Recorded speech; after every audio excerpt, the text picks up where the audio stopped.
Bonjour à tous, voici la minute du bonheur. Et aujourd'hui, la force créatrice à votre usage. Donc, tout ce qui vous concerne, vos joies, vos peines, la santé, la maladie, l'abondance, la pénurie, obéiraient aux lois mêmes qui font tourner la terre autour du soleil?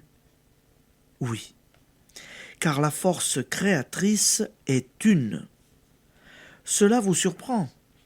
Les hommes de science prouvent que l'univers, en son apparence complexité, obéit à des lois simples.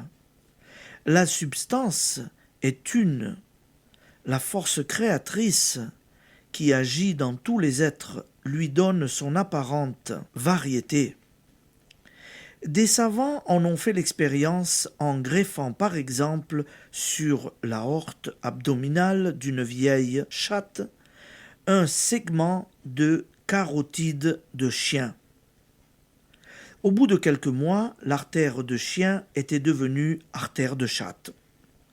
Cette vérité était déjà contenue dans les contes de Mère Grand.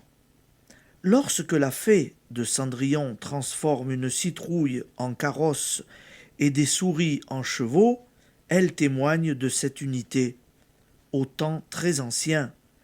Ce tout en un, c'est un en tout, n'était pas ignoré.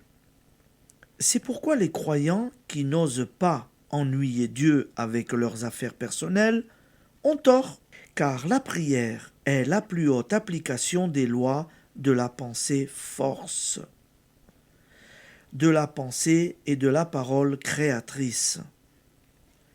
La prière est amour et louange. Elle concentre au sommet de nous-mêmes la puissance créatrice de l'esprit.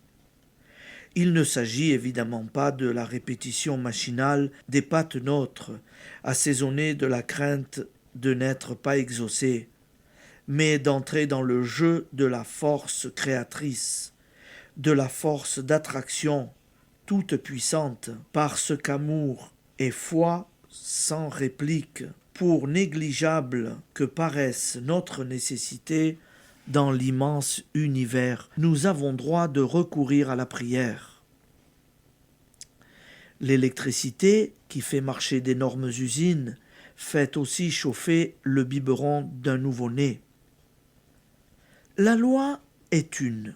Elle s'applique aussi bien aux nains qu'aux géants. Il en est de même en tout ce qui vous concerne, et cette loi qui préside à l'évolution des mondes joue également pour votre bonheur, à vous qui n'êtes qu'un atome dans l'immensité. Application. Réfléchissez à l'univers au milieu duquel notre terre n'est qu'un grain de poussière.